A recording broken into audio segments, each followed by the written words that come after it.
Hello, hello, everybody. Sorry for the raspy voice. I almost died today. More on that in a second. Welcome to this week's episode of the Embodied Divinity podcast. I could not be, literally, could not be more excited to be here with you today. I just, I love this space so much.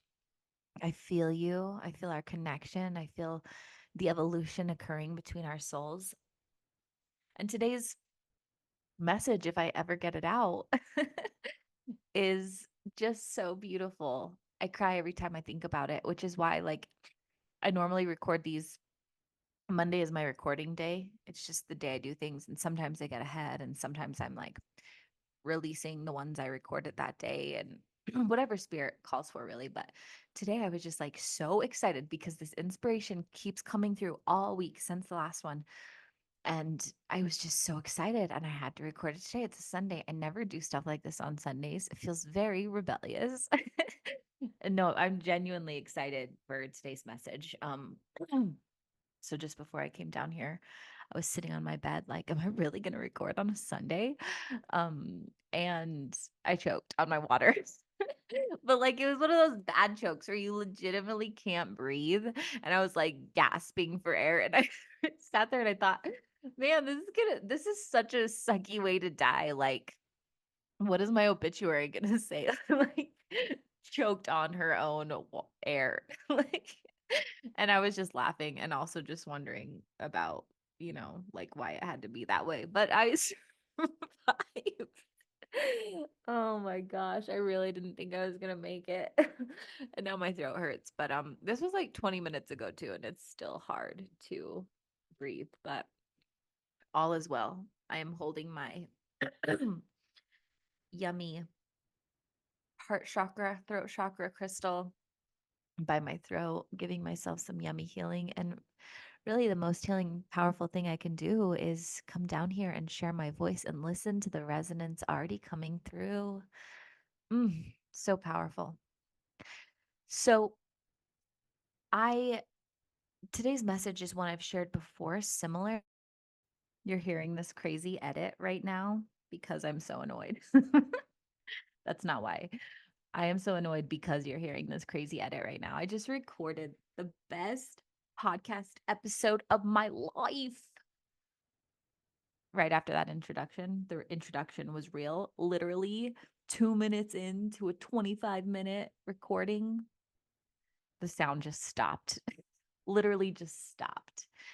So I'm here re recording, knowing you're going to hear the intro about me almost dying, knowing you're going to live through this experience with me of what happens when life doesn't go the way we think it should.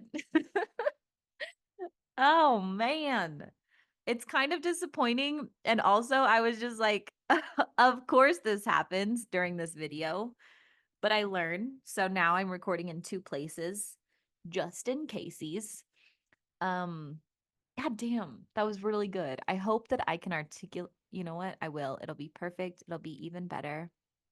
So I almost died, blah, blah, blah. What I was saying was, you're going to hear today a similar message than what I've shared before, but maybe a different perspective. Just like, oh, the annoyance, just let it go. Just let it go. It's not a big deal. You can repeat yourself. There's a reason. It's all happening for you, it's all happening through you. Big, deep breath.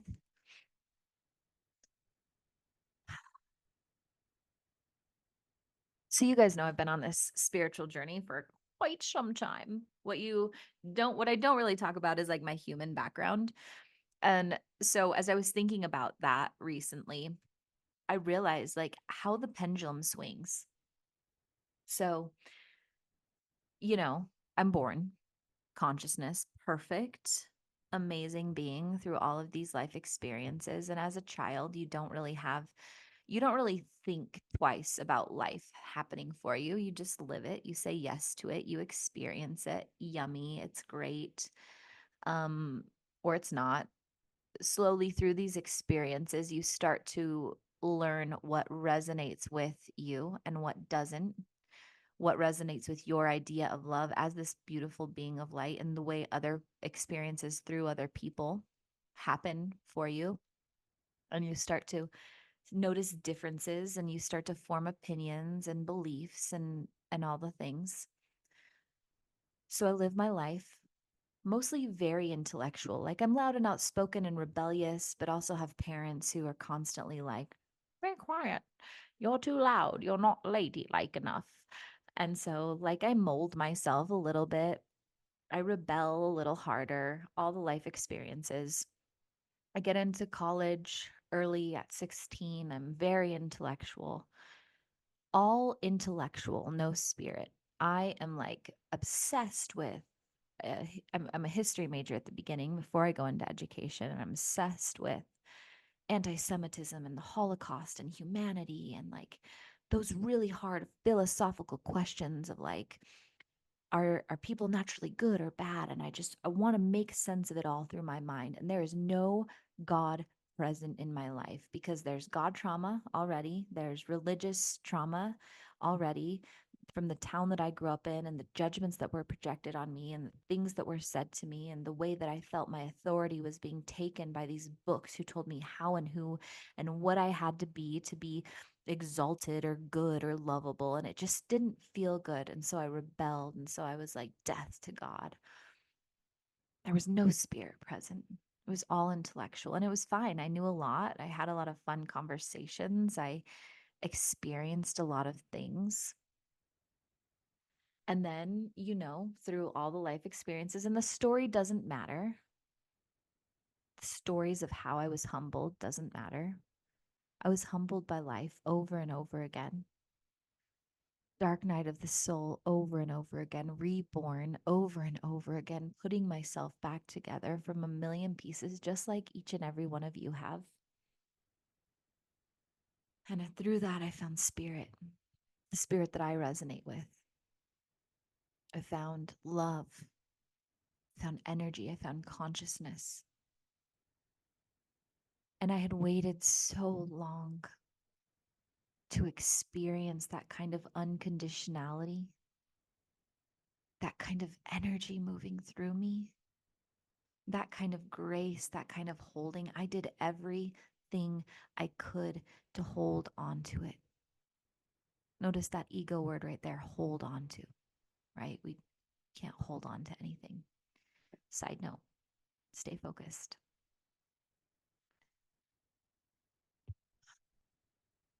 I'm trying so hard to hold on to it. I'm doing every single thing in my power: ascension, enlightenment, exaltation. I am source consciousness, trying so hard to live in 5D reality, perfecting every part of my energy because I just want to keep this feeling. I was separate for so long. There was so much darkness I held within my body and still tried to maintain a level of love and wholesomeness. There was so much shame I felt in my body. And when I was connected to Source, because back then I thought it was fleeting, I felt whole, I felt good, I felt perfect, I felt worthy. And so the pendulum swung. I went from this godless nature, this intellectualized mind, to everything spirit. And it felt so good. And I felt like I was at the top of my game, and I was helping so many people, and everything was so good. And I just wanted everyone to taste how delicious life could be when they were in touch with spirit. And then I was humbled again and again and again. And the darkness came again and again and again. And I was confused and I was angry because I had done everything right. I had done everything right. Why was this happening? And I was humbled again and again and again. And I was clinging so hard. I was clinging so hard. And one night, in the depths of my anguish, I felt Source through me. And I felt that call of you can never be separate from me. You are me. I am within you. I am in every single being and thing and part of this human existence. I am consciousness experiencing humanity. That is what your life is.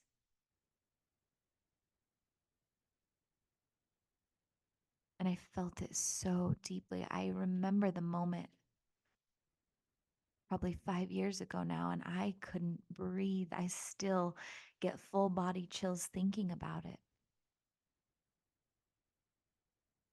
And that's when I went into more authenticity, more beingness. And I had this intellectualization of it. I knew it. I felt the message. I knew it. Again, my mind was trying to control how it looked.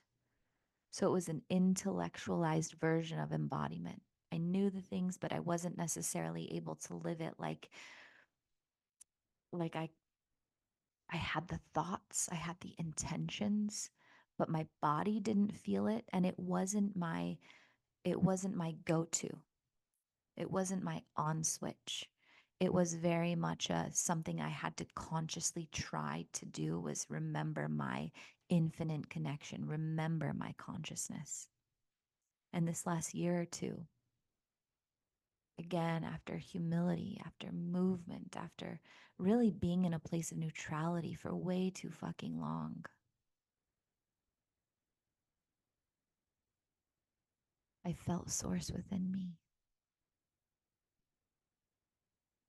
Live. Let me live through you. We've already been consciousness in a million different lifetimes. It's our natural state.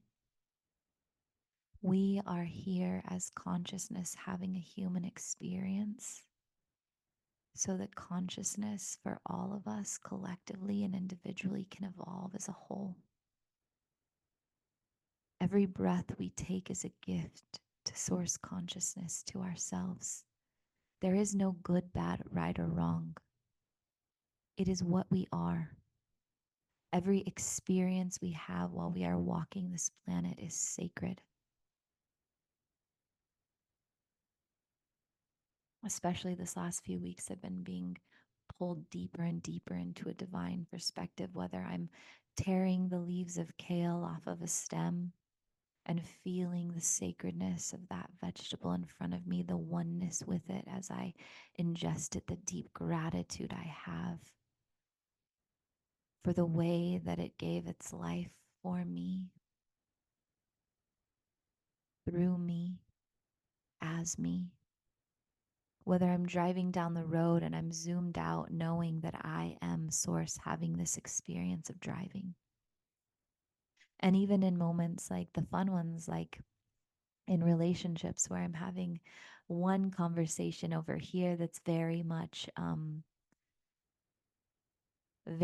more egoic, passionate, exciting, of the flesh, if you will. Uh, Bible, Bible language, still, it's true.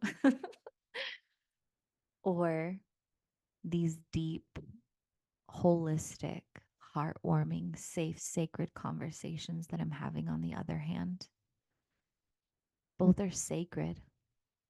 Both are beautiful. Both are ways for my own consciousness to evolve. And I have the ability to observe both of them, seeing which patterns, which language, which sensations feel most in alignment with my highest good.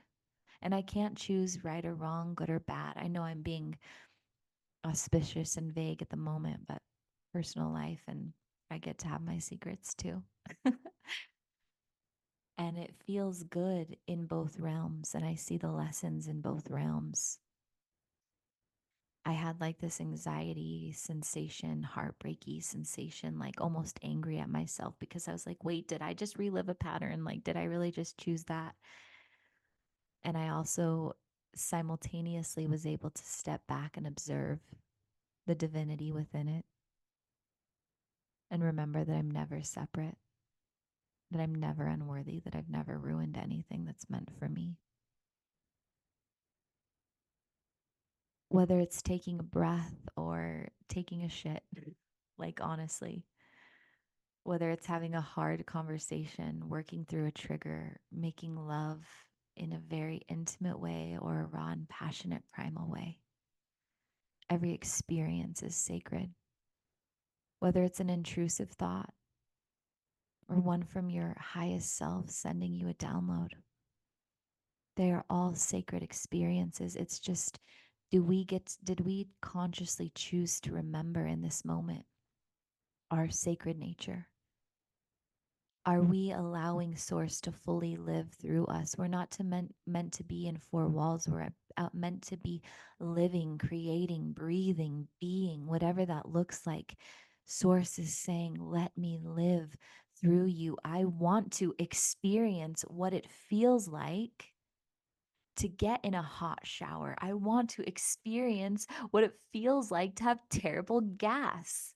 I want to feel heartbreak. I want to feel love. I want to feel orgasmic. I want to feel ecstasy. I want to feel every single vast array of human emotions and sensations and experiences.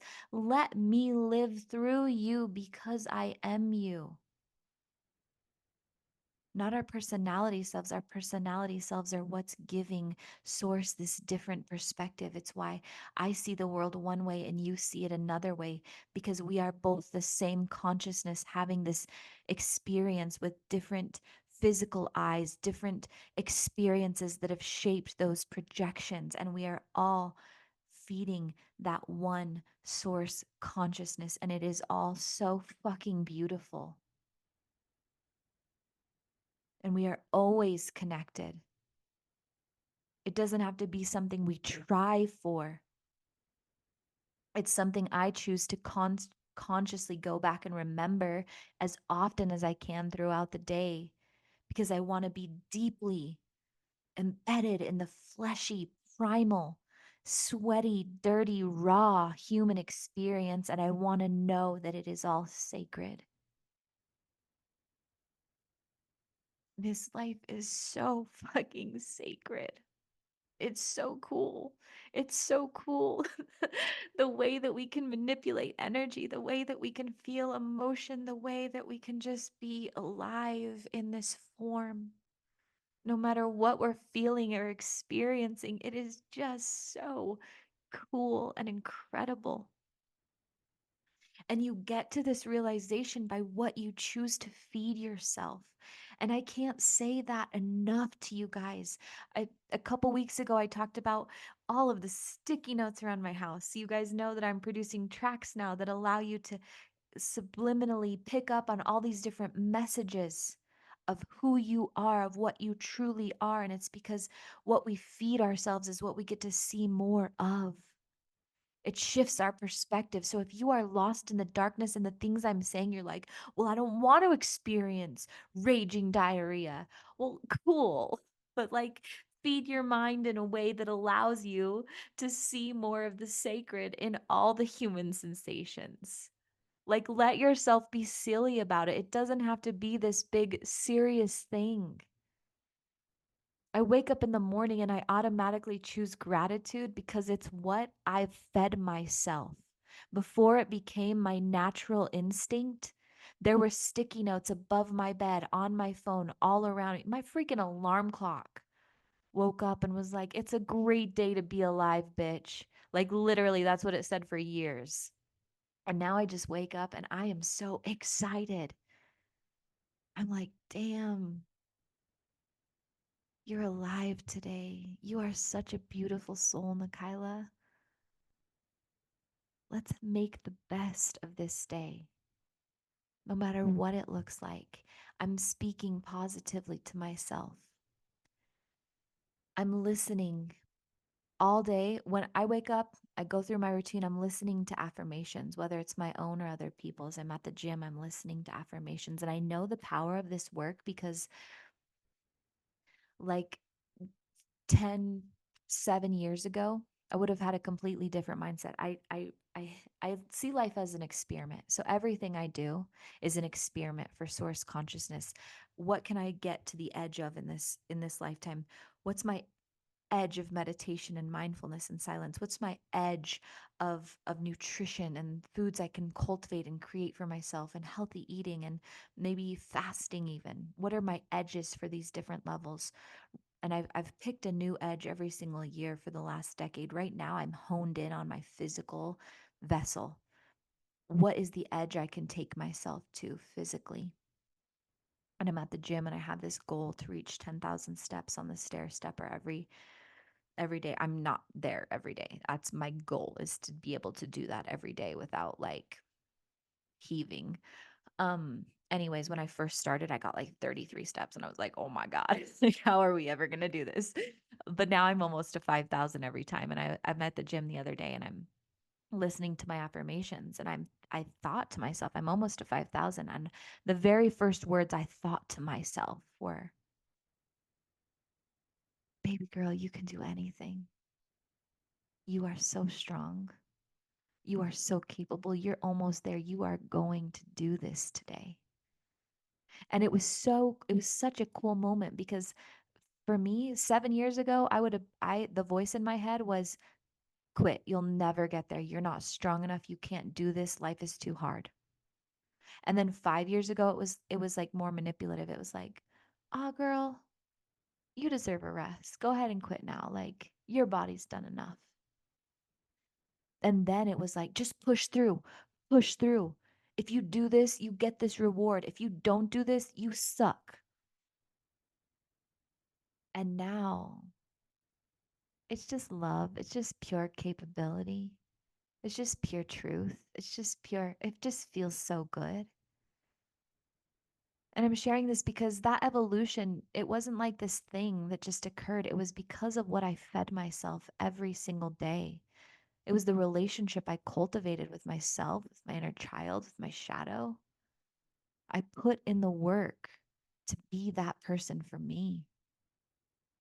In any aspect of life, I will choose me every single time in a relationship. If there is someone out there that I'm in a relationship with that is acting out of alignment with my highest good, I will choose myself every single time. That wasn't always true. You guys have heard my stories. You know that. It's because of what I fed myself. The wealth that I experience on the daily is a choice that I made by consciously cultivating a better relationship with wealth. There are very few only parents on this earth, meaning one person providing for two children or more, that can live the kind of lifestyle I live because of what they're feeding themselves. Society even tells single parents, only parents, even just couple parents in general, people in general right now. If you watch the news, all the things it's talking about, the economy, all the shit, it's what you feed yourself. I don't watch that shit. I wake up every day and I tell myself how much money loves me and I love it. It is a conscious choice. I know how powerful I am because I know what I am. I am consciousness having a human experience, and every moment is sacred. And so are you. What are you feeding yourself? What perspective are you cultivating? Are you remembering throughout the day what you are? Can you be so deeply enamored in your human experience and know every step of the way that you are divinity incarnate? Wherever you're at is perfect, and you get to consciously choose how to cultivate a life, a mindset, an emotional intelligence that's more in alignment with your highest self and the desires of your heart. One thing I know for sure, if there is any form of suffering present in your life, notice I said suffering, not pain, not hardship, suffering, then you are out of alignment with your highest self. I don't suffer in life because even when hard things happen, I remember that I am source conscious as having this experience, and I am grateful as fuck for even the uncomfortable ones. And I get to feel it and live in it and be in it and be unattached to it, knowing it's not what I am, knowing it's not a repercussion of any choices I make. It's just life happening. It's not that big of a deal. It's life happening for me. I'm not going to attach a story, I'm not going to attach my worth to it. It's life happening for and through me. I love you guys so much. And while I still have this beautiful vision for everyone being able to feel that sacred nature of life, I honor where you're at. I see you. I feel you. I'm holding space for you to rise. Where you're at right now is perfect. And let this feed your soul. Let this seed be planted in your heart if you're not already there, and let it break you open, knowing that there's always more possible for and through you. Friday, I'll be releasing another yummy meditation. Don't quite know what it's about, but it'll be good. I can assure you that. And check me out on any music platform. I'm recording tracks now that allow you to listen on repeat. It's food for your soul. Really just allowing you to partake in more of that delicious nature of life. Consciously choosing these messages that remind you of who and what you are. The one I have now is called I Am Abundance, but there are 3 more incredible tracks on their way. And honestly, I just love listening to them on repeat. The resonance in my voice, the energy I bring to the table, it really activates all the cells in my body and in those who listen. So I invite you to check that out. And thank you for being here in this space with me. I know we got off to a rough start, but we made it. And dare I say, this one was even better than the one I fumbled. So thanks for moving through that process with me. I don't edit these. I want you to feel and be in this process real time. I want you to see the way that I also get to learn and live through life happening for me on a daily basis. So I love you guys. Breathe deep and plan on miracles, and I will see you next time.